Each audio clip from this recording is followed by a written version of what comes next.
Friday evening of March the 1st, 2024, British Prime Minister Rishi Sunak cancelled all scheduled engagements and boarded a private jet back to London. At 6 p.m, he emerged from the iconic black door of 10 Downing Street to deliver an urgent public address. The timing of the announcement, delivered at the close of the working week, suggested something extraordinary. Yet, as Sunak spoke, the substance of his address seemed at first almost mundane. A response to the outcome of a by-election. Not a general election, but an election in just one constituency, Rochdale. The winner? Seven-time parliamentarian George Galloway for the Workers' Party of Britain.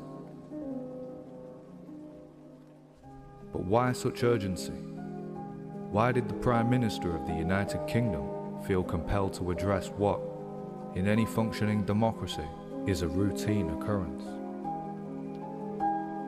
The answer lies in a broader and far more troubling narrative, a story of a permanent government that has long mastered the art of subverting the true will of the people while cloaking itself in the language of democratic virtue. Rishi Sunak wasn't elected to lead the country, not by the public, and not even by his own party. And as for David Cameron, who never ran for public office again, was now handed the office of Foreign Secretary, bypassing elections entirely through an appointment to the House of Lords.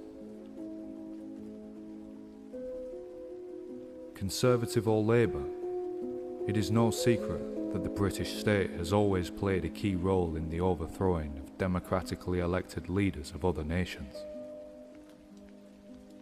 It is also no secret that the British state forms cosy alliances with regimes notorious for human rights abuses, a track record riddled with contradiction.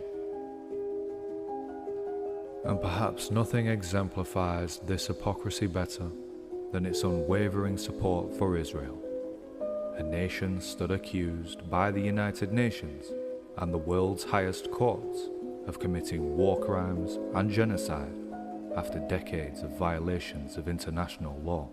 A siege is appropriate? Cutting off power, cutting off water, Sakir? Well, I think that Israel does have that right. And for over a year, millions of Britons had taken to the streets in outrage at their government's support for Israel during its brutal campaign of genocide in Palestine. What began as an outcry against British foreign policy quickly evolved into something far more profound.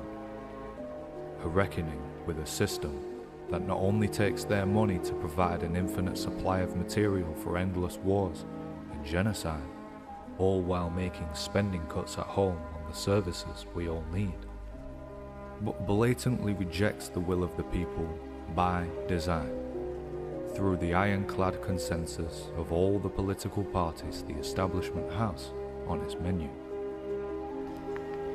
If anything sums up post-industrial decline in areas of Britain like Greater Manchester, then it's sites like this. Abandoned factories, huge factories that were once the hub of the industry that fueled the growth of this area. Absolutely decaying around us. In Rochdale like 2023 for my video. It's fucking shite. Why'd you say that? Crazy. Crazy? Too many homeless people, my friend. I see this everywhere. Yeah. This is the man here.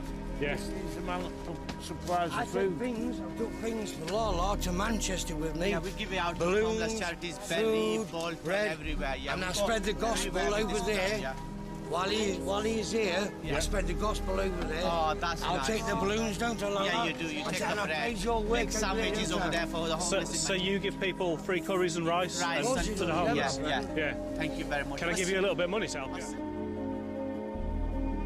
The election of the Workers' Party of Britain, however, was a rupture.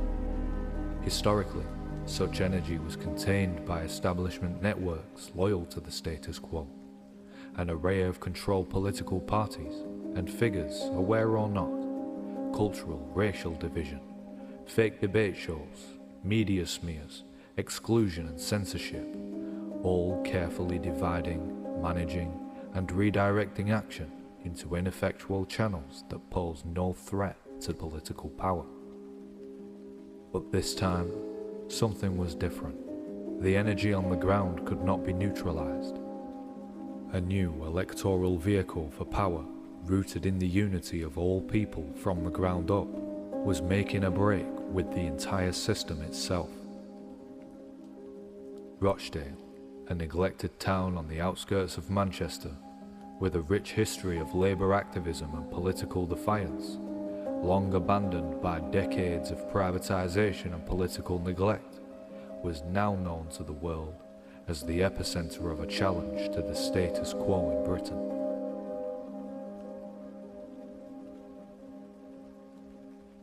To grasp the full significance of that March evening, and why the establishment panicked at the sight of a single by-election victory, we must uncover the broader, unspoken war being waged against the vast majority of the British people, just as it is waged against those who resist it around the world. This war reflects an ever-widening split between our interests and those of a political class who, with each passing year, reveal their indifference to Britain as a nation of people.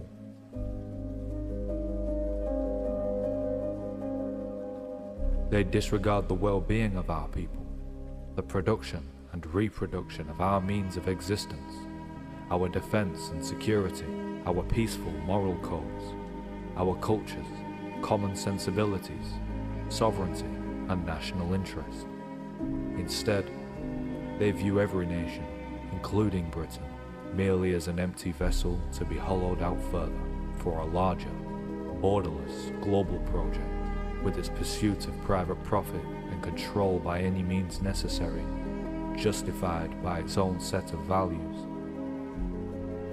A project that becomes increasingly apparent, and values that become increasingly arbitrary, flexible, and hypocritical as we delve deeper into the establishment's war on democracy.